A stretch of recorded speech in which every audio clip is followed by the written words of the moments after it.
Hello and welcome. I'd like to welcome you all to Hillside Memorial Park and Mortuary today for the services of Fern Wallace.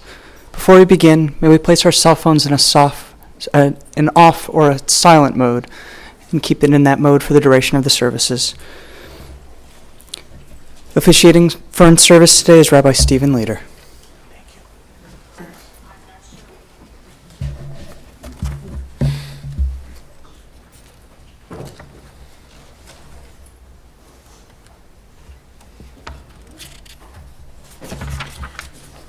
Good afternoon, everyone, and thank you all for being here.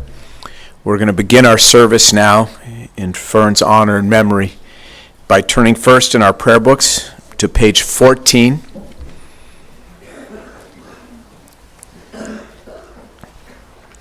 And we'll join in the 23rd Psalm together, which you'll find at the top of the page. Please read with me.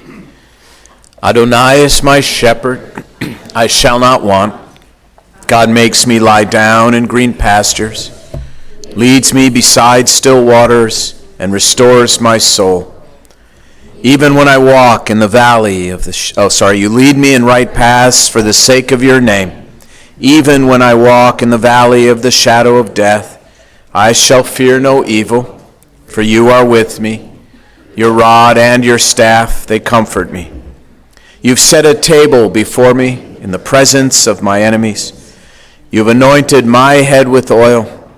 My cup overflows. Surely goodness and mercy shall follow me all the days of my life, and I shall dwell in the house of God forever.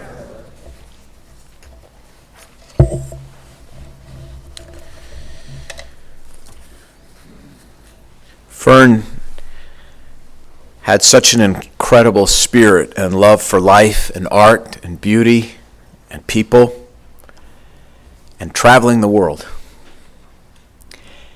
And so I want to begin with a very old story about traveling the world in a way, and about a journey. This is a 2,000-year-old story written by the rabbis of the Talmud. But it was also written for this moment right now to help us understand why we gather at a time like this. Now, on the surface of it, it's just a story about two ships, two very large ships close to the shore, one coming into the harbor, the other leaving the harbor. And according to the story, there was a huge crowd on the pier giving the outgoing ship a tremendous send-off, while the incoming ship went completely unnoticed by the crowd. And there was a sage on the pier, and he scolded the crowd. He said to them, "Don't celebrate the ship that's setting out to sea. You have no idea what destiny awaits it. Turn around. Notice. Cherish. Celebrate that ship that has traveled so long and so far and so well, and finally come home safely." Obviously, it's not a story about two ships at all. It's about birth and death. Then and now, when a new baby's born, everyone celebrates. But the truth is, we have no idea what destiny will await that child as it makes its way through life. And it's equally true that when an elderly person dies, we often feel and express nothing but sorrow. And the rabbis were trying to teach us that we actually have it backwards, that the person to celebrate and uplift and appreciate is someone who's traveled so well and so long and finally come home, as our people believe, into the arms of God. And that's why we're here this afternoon. To honor Fern and to uplift her and to celebrate her and to cherish her long and love-filled journey among us. In a few minutes, we're going to hear from Laura and Jillian and Janice and Dan about Fern as a mother and a mother-in-law and a grandmother. So suffice it for me to say simply this. If you were Fern's family, she loved you with all her heart. She hated negativity. She hated conflict. In fact, she runs contrary to just about every Jewish mother joke I could think of. None of them apply to her. She didn't rule through guilt. She led with love. She really let people know that she loved them. Most families, mine included, have within them people who do not speak to each other often or sometimes at all for many years. But very few families are blessed with someone who stayed close and connected to everyone in that family for a lifetime. Fern was this hub which every spoke of the family remained connected to and true. And what a gift that is. She was stunningly beautiful on the outside. But she was also so beautiful on the inside. She was a protector of children her entire life. Her own, her grandchildren when a nanny needed to be done away with. And she protected the vulnerable children of strangers she would never meet.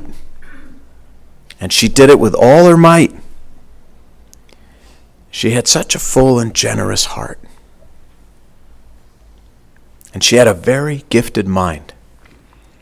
She went back to school as an adult to earn a BA from USC and a master's degree from UCLA. She had to be 2, 3, 4 times the age of some of the kids in that class. And she used her intelligence not just to protect children and to volunteer, but she traveled the world with Leon curating an amazing collection of primitive and contemporary art. I know she started my dear friend Fred on his lifelong passion of collecting art. A trip to her home was a trip to the museum. Such impeccable taste. Such style. So many elegant parties. And with all of that, and I know that Dan's going to say more about this in a few moments, unlike a lot of people in this town, Fern never forgot where she came from. Her humble beginnings that rooted her in compassion and love.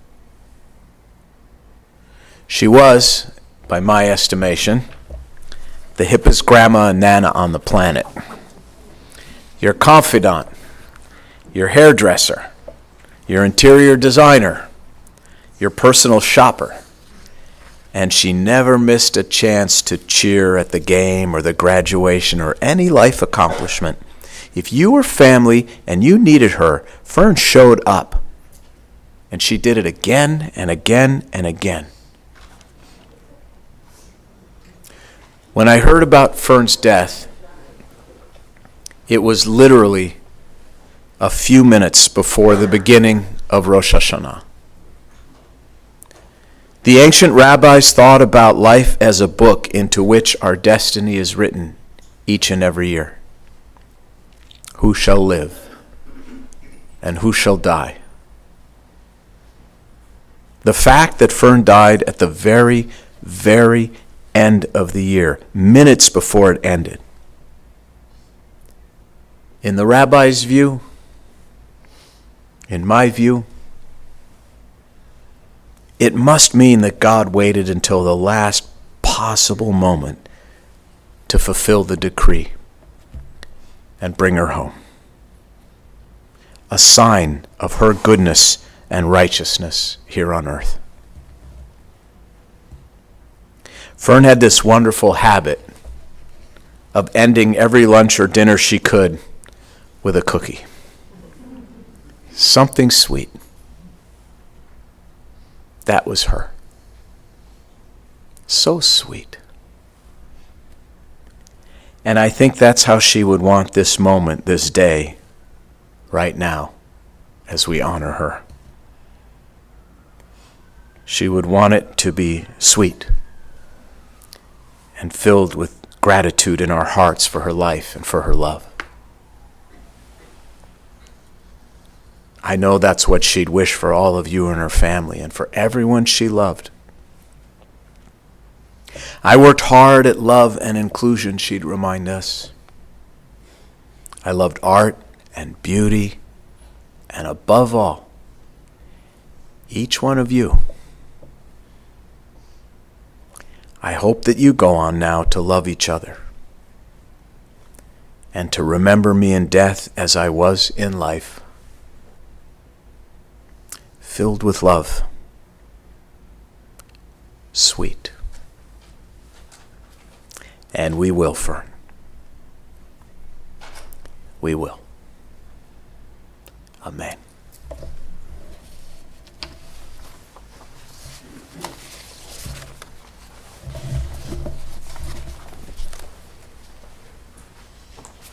Raise the mic a little bit. Okay.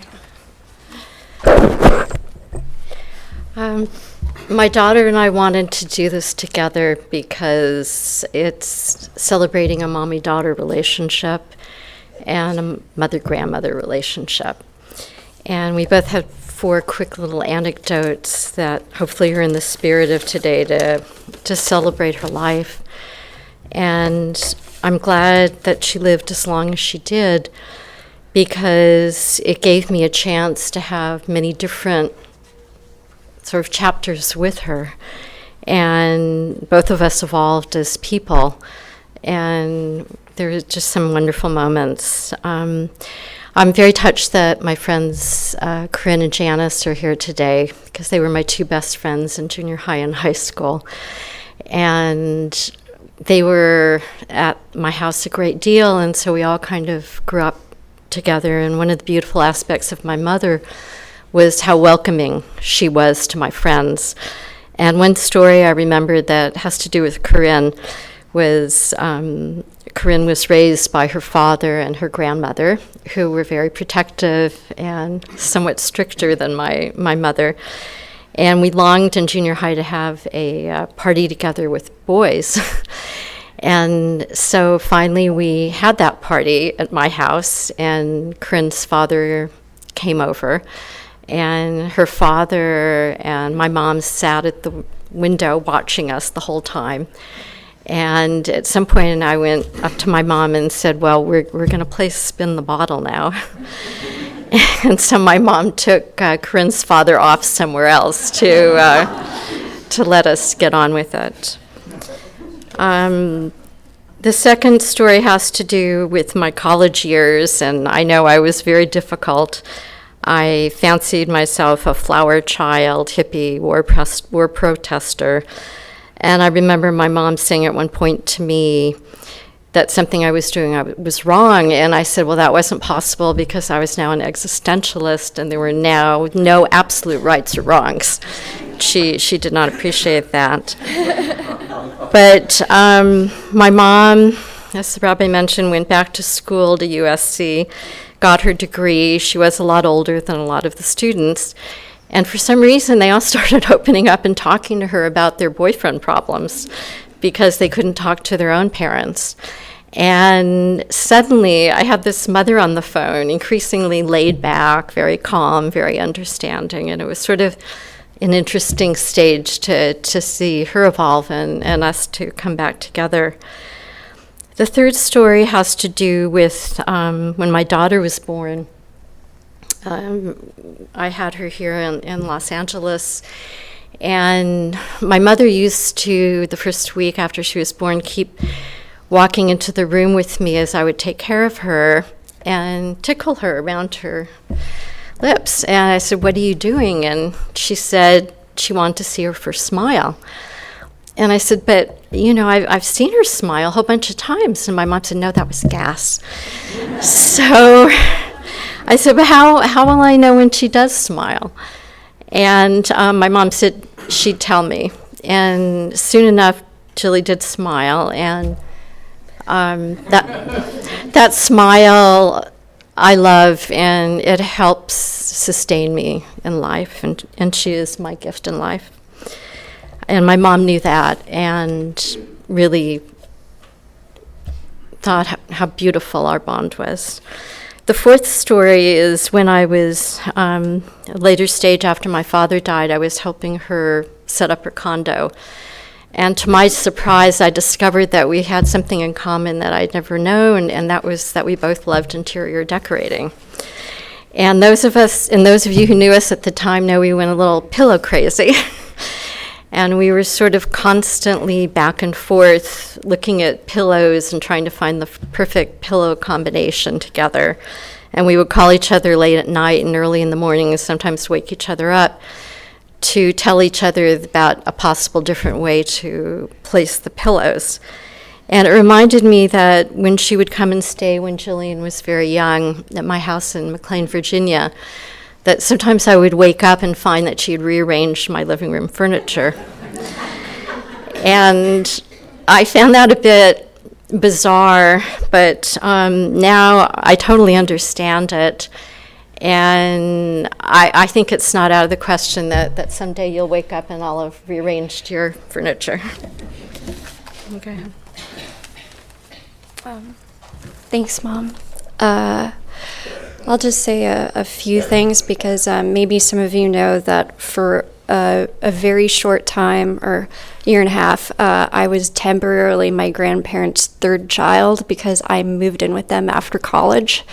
I moved out here and just kind of stayed with them while I was getting my footing, and I was so happy to have that opportunity and so lucky to live in their house/museum for a year and a half, and I just loved doing everything with them, and I loved being able to be helpful. I loved carrying anything heavy that they had that could be carried and driving my grandmother around wherever she wanted to go, to museums or long lunches, and they were very accommodating about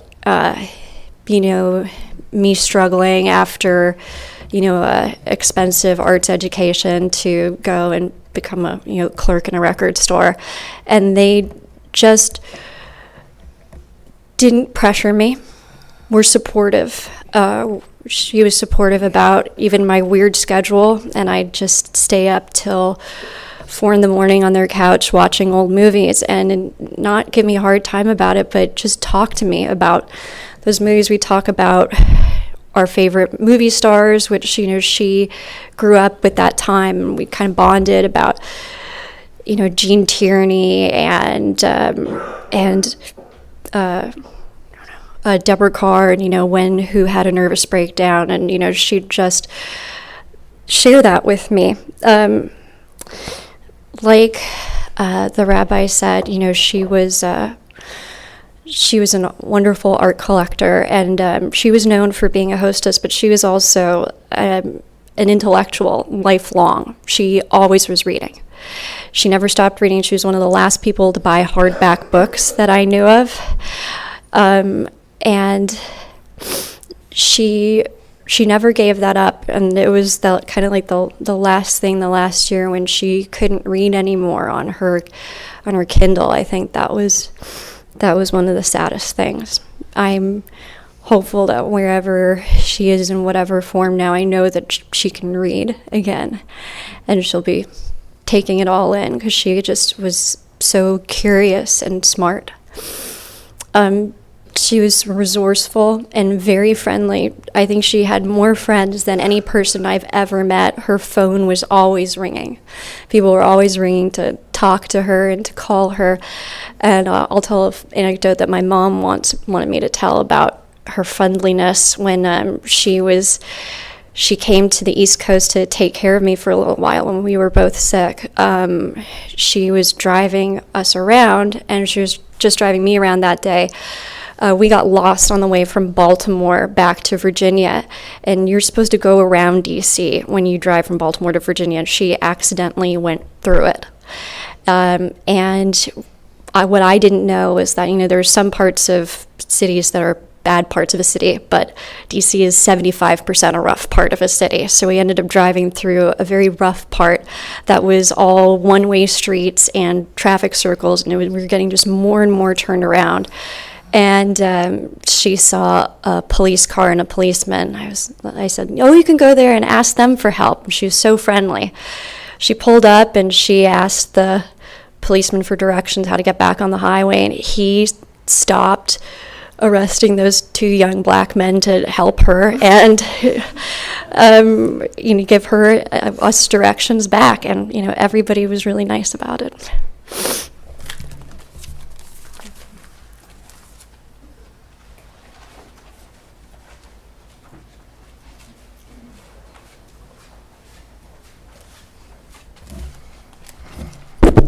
Sorry. I first met Fern Wallace in her amazing home on Rossmore, surrounded by what seemed to be a field of chrysanthemums. She was with her dear friend from San Francisco, Dorothy Lazarus, and was giving one of her many dinner parties, this time for her French teacher, Josette, and her fiancé, Amos Slutsky. Fern was a Pearl Mesta, an Auntie Mame. She entertained several times a month and was always stunningly beautiful, and the home was always stunningly beautiful. I was overwhelmed that day and thought I should maybe turn around and go home myself, but that was not to be. That was 46 years ago. My mother-in-law was bigger than life and enjoyed her life to the fullest. She and Leon traveled the world to amazing far-off places, often before the rise or fall of some would-be dictator. Iran, Afghanistan, India, China, Japan, various countries in Africa, South America, as well as Europe and Australia. She and Leon came to Vermont once, my Vermont, when Dan was a resident in Rhode Island. In typical fashion, she was out to engage the local customs, so we took her cross-country skiing at Trapp Family Lodge in Stowe for the first time. As she tried to balance on the skis and deal with the unaccustomed cold weather, she started off. And as she gathered speed, she almost banged into a tree, so people noticed her and kept yelling, "Snowplow," which in ski language means stop. Instead, she sort of started looking around and kept yelling, Where is the snowplow?" After which she promptly fell down, got up, took the skis off, and went in and had hot chocolate. That was the end of skiing. But as much as she loved life, travel, art, and antiquities, she loved her grandchildren most of all, and for that I am most grateful. She knew how to see the forest for the trees and how to take the long view of a situation. She never missed any event I asked her to attend and was always there to help me through the tough times. For Naomi as a baby, it was emerald green diarrhea. For Sarah, it was kidney reflux disease. And for Phil, it was a misdiagnosed aneurysmal bone cyst that almost caused him to lose his leg when he was 9 years old. For me, it was breast cancer when I was diagnosed at age 37. She stood by me and various doctors through thick and thin, and without her, I do not know how I would have made it through the darkness. She was wonderful, cool, calm, composed, and solutions were always found. She was with us for the good times as well, attending almost all of my children's events, parties, graduations. Thanksgiving was her special holiday, entertaining the entire family and assorted stray guests that anyone chose to bring along. Often the numbers exceeded 40. She was so proud of Dan and his many achievements and attended every lupus event. She even hosted one in her own backyard in Rossmore. She loved shopping with the girls and delighted in trips to Fred Siegel and was thrilled to help Naomi pick out her wedding dress. She was very kind to Naomi's husband, Graham, and bonded with his mother, Jill, as they quelled over their great-grandchildren, Sam and Liam. She even learned to eye-chat so that she could visit them from her den. She was so happy to know that Phil had found his Sarah and that our Sarah has found Ian. Her spirit and love will always be with us.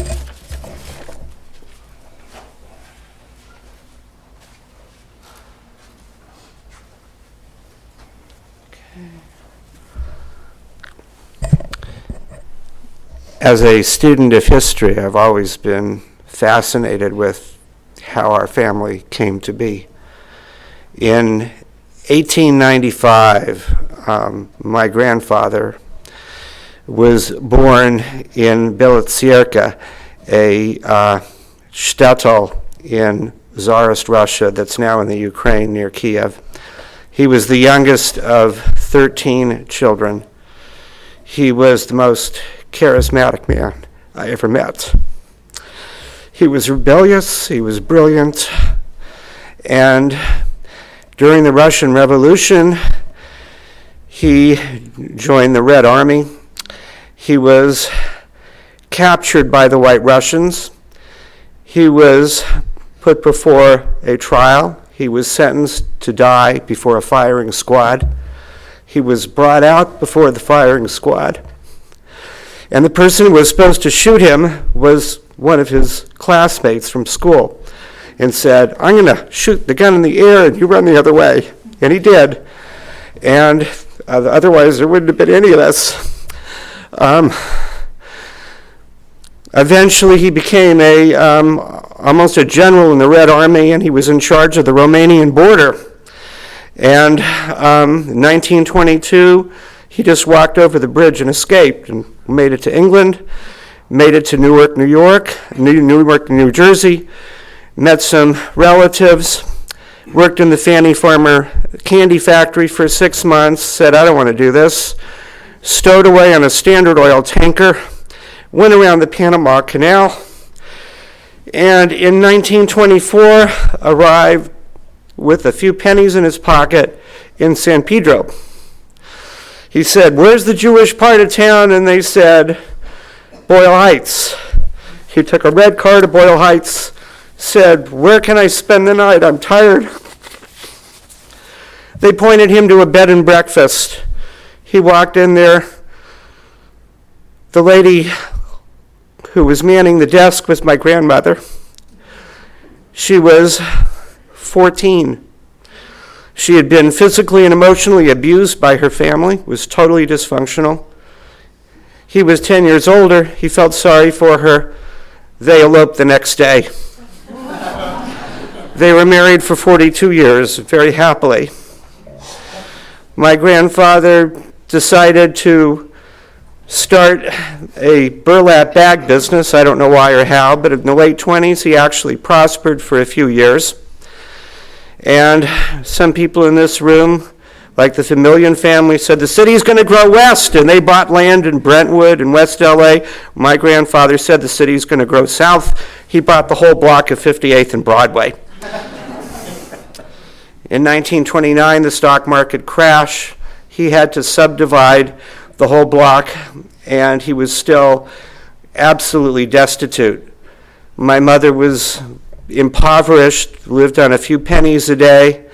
My Uncle Bert, who's here, was born 7 years later, and in John Steinbeck fashion, from 1933 to 1936, my mother would go in a Mack truck with her father and sell burlap bags to farmers in the Central Valley, working 16 hours a day to make a few pennies. They lived very modestly. She went to Manual Arts High School, which, although not the greatest part of town, was a very proud area, proud neighborhood. My mother worked from a child on. When she was in high school, USC Film School decided they wanted to do a film about a high school and featured my mother, who was an 11th grade student, as the star. My mother won the election for student body president in the 12th grade, but was told that she lost because the principal didn't want a Jew as student body president. That was the first time she experienced discrimination. When she was a senior in college, Pearl Harbor happened, and 20% of the school was Japanese, and many of her best friends were interned. My mother worked all the time. Her first job when she was 16 was working for a radiation oncologist who propositioned her and chased her around the office, and she didn't know what to do, and she experienced that sort of thing for the first time. In 1943, she worked for the Los Angeles Times. It was during World War II, and she had a unique job. Her job was to cancel subscriptions because there was a paper shortage and a paper ration. So she had to determine who didn't really need to get the newspaper. She was stunningly beautiful. In 1944, she became a model for Rosemary Reed bathing suits while she started UCLA. In late 1944, at a cocktail party, she met my father, who was a senior medical student at USC. He was already scheduled to do his residency and internship in New York, had a place at Bellevue. They wrote each other every day. And in 1945, she took a train across country just as the war was ending to join him in New York, and they were married. Then spent 2 years with Michael Reese Hospital in Chicago, and then came back to LA. I was born in 1949. My grandfather Irwin became, still in burlap bags, also as a contractor, built a duplex in Carthay Circle with my grandparents upstairs and me downstairs. I went to Carthay Circle Elementary School. My mother was president of the PTA. She was the PTA mom. She was at school every day. She knew every student. She knew every teacher. My father worked 16, 18 hours a day. He was he was a cardiologist. He read cardiograms. He would go to 10 different hospitals a day reading cardiograms. He would come home very late at night. I didn't see him very much. For a couple years in the mid-50s, my father was drafted, and we lived in Anniston, Alabama, where my father was chief of medicine. I still remember the signs, whites only, and I still remember some of the discrimination there. And my mother, got involved. But in 1957, my father, who had always doodled, took an art class at UCLA Extension for Marty Lubner, who just died at the age of 100, I think. And my father got fascinated with art. My mother joined his art interest, and in 1960 bought land in Hancock Park and built our house on Rossmore in sort of a Neutra-like design. It was an art house. By 1960, my father was successful enough that my mother didn't have to really, financially they became independent, and my father started this incredible collection. Enabled by my mother, they became philanthropic. I remember my mother was as charismatic as my grandfather was. She could walk into any store, anywhere, or any place where there was no tickets available, nothing was available, and she could get whatever she wanted. She charmed everybody. And when I met Janice in 1971, was married in 1972, she was just the most wonderful mother-in-law, and she was always supported. She had a great deal of character, dignity, impeccable taste. She never spanked me. We never had an argument. I never raised my voice with her. We were always just very close. And thank you.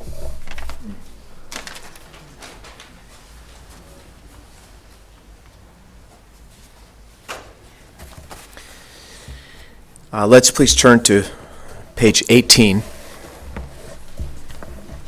And please rise for the El Malei Rachamim prayer.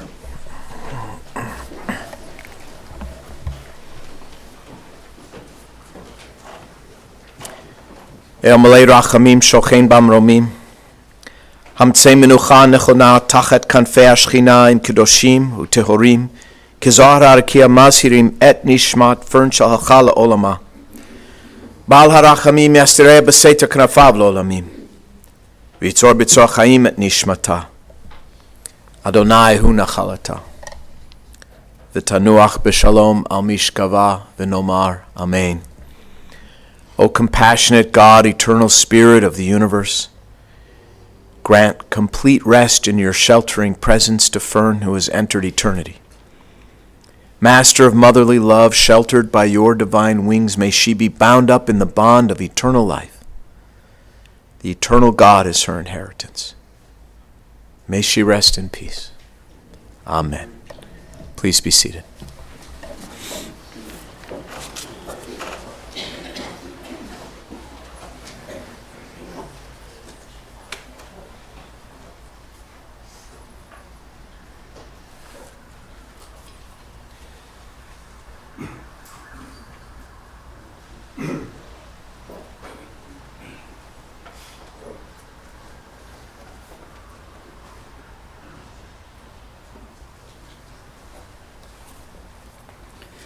I'd like to thank Rabbi Leader for officiating, as this concludes the sanctuary portion of Fern's service. In a few moments, I'll be calling forth the casket bearers who will be escorting her to her final place of rest in the Gardens of Acacia. To those of you who wish to join the family at the gravesite, I ask that you please return to your vehicles once her casket has been placed into the funeral coach. And once you're at your vehicles, please wait for the family to pass before joining in procession. At the gravesite, the brown prayer books will continue to be referenced to, so I invite you to bring them with you as you exit the sanctuary here today. And concluding, immediately following the conclusion of the services today, a gathering will be held at the home of Daniel and Janice Wallace. You can find directions on the marble lectern to the left as you exit, or additional copies will be also at the gravesite. The following individuals have been selected to act as active casket bearers. So as I call the names of the following individuals, may I ask that you please rise and come to either side of her casket. May I please have Fred Reese, Michael Reese, Randall Wixon, Warren Wixon, Philip Wallace, and Ian Schwartz as active casket bearers to please come to the front of the room. And acting as honorary casket bearers today, that will follow right behind her casket and walk with the family. May I please have Willard Reese and Bert Wixon please rise and follow behind her casket as we exit. And now I ask the rest of you to please rise in honor of Fern.